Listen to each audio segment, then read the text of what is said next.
স্টলে নতুন বই, নবান্নের গন্ধ মেখে জমুক বই ছই। ঘরে নতুন ধান উঠেছে, স্টলে নতুন বই, নবান্নের গন্ধ মেখে জমুক বই ছই। ডাকছে দেখো চাঁদের পাহাড়, ডাকছে মালগুড়ি, হাতছানি দেয় আবল তাবল, এসো আবার পড়ি। ডাকছে দেখো চাঁদের পাহাড়, ডাকছে মালগুড়ি, হাতছানি দেয় আবল তাবল, এসো আবার পড়ি। মনের খিদেতে পান্তারের শান্তি মিলছে কই, মনের খিদেতে পান্তারে শান্তি মিলছে কই। এই অসময় বই ভরসা, বই হোক সই, বই হোক সই, বই হোক সই, বই হোক সই, বই হোক সই, বই হোক সই, বই হোক সই, বই হোক সই, বই হোক সই।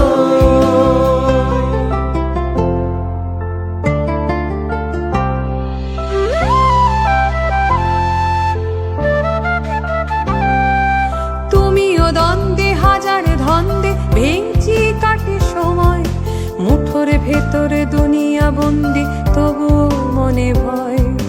তুমিও দ্বন্দ্বে হাজার ধন্দে ভেঙচি কাটে সময়, মুঠোর ভেতরে দুনিয়া বন্দি তবুও মনে ভয়।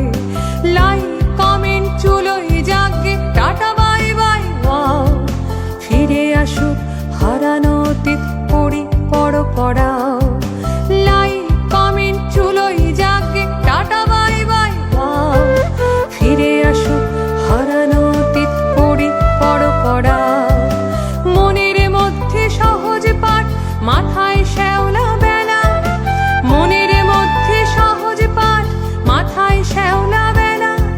ডাকছে তোমায় জানুয়ারি, ডাকছে বই মেলা, মনের মধ্যে সহজ পাঠ, মাথায় শ্যাওলা বেলা। ডাকছে তোমায় জানুয়ারি, ডাকছে বই মেলা। মনের খিদেতে পান্তারে শান্তি মিলছে কই, মনের খিদেতে পান্তারে শান্তি মিলছে কই।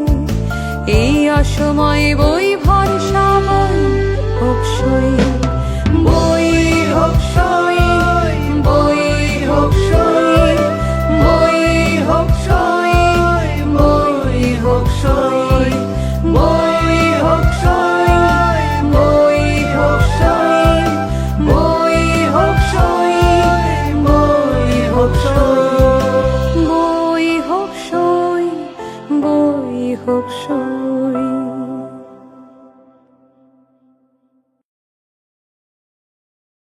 আসলে একটা পার্থক্য তৈরি হয়ে গেছে যে আমরা যারা একটা প্রজন্ম পেরিয়ে এসেছি, আমরা মধ্যবয়সী বলা যায়, মধ্যবয়স থেকে কিছুটা বেশি বলা যেতে পারে, এবং বর্তমান প্রজন্ম। আমাদের প্রজন্ম ছিল সাদা কালো, আমরা যে প্রিন্ট সংস্করণের জীবন ছিল আমাদের, পত্রিকা থেকে শুরু করে বই সব কিছুতে।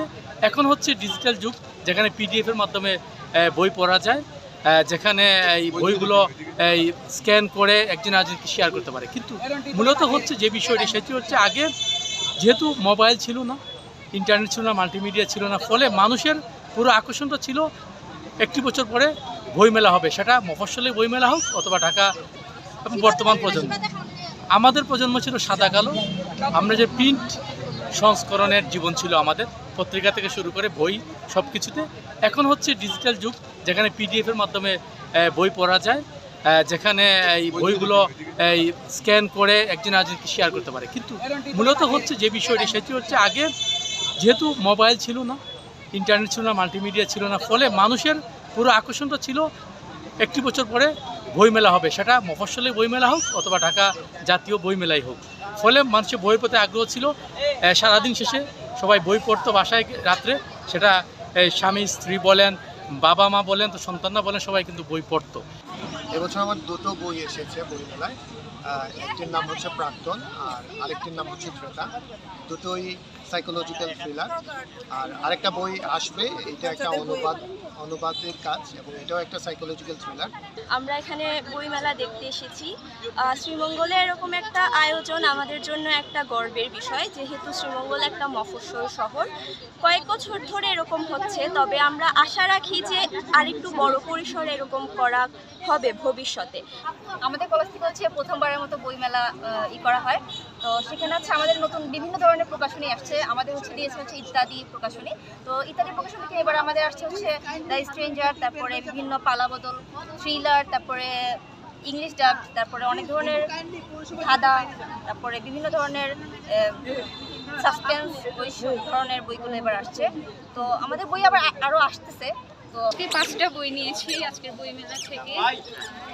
বইগুলো আসলে আমার অনেক পছন্দ হয়েছে, দেখেও মনে হলো যে পড়তে অনেক ভালো লাগবে, তাই নিলাম আর কি। এবং তারুণ্যের উৎসব 2025-এর সাথে আমরা অ্যালাইন রেখে উপজেলা প্রশাসন, শ্রীমঙ্গল এবং শ্রীমঙ্গল সরকারি কলেজের যৌথ উদ্যোগে আমরা এই 5 দিন ব্যাপী বইমেলার আয়োজন করেছি। এখানে দেশের বিখ্যাত 12টিরও অধিক প্রকাশনী তারা অংশগ্রহণ করেছে এবং সাম্প্রতিক বেস্টসেলার বই সহ বেশ কিছু ক্লাসিক বই এবং বাচ্চাদের জন্য বই এখানে বিভিন্ন প্রদর্শিত হচ্ছে। এবং শ্রীমঙ্গলের যে সাহিত্য সচেতন মানুষ আছেন, যারা বই পড়ুয়া মানুষ আছেন, তাদের পরস্পর দেখা সাক্ষাতেরও এটা ব্যবস্থা হয়েছে। প্রচারণার দিক দিয়ে আমরা খানিকটা পিছিয়ে থাকার কারণে মানুষ জানতে একটু দেরি হয়েছে।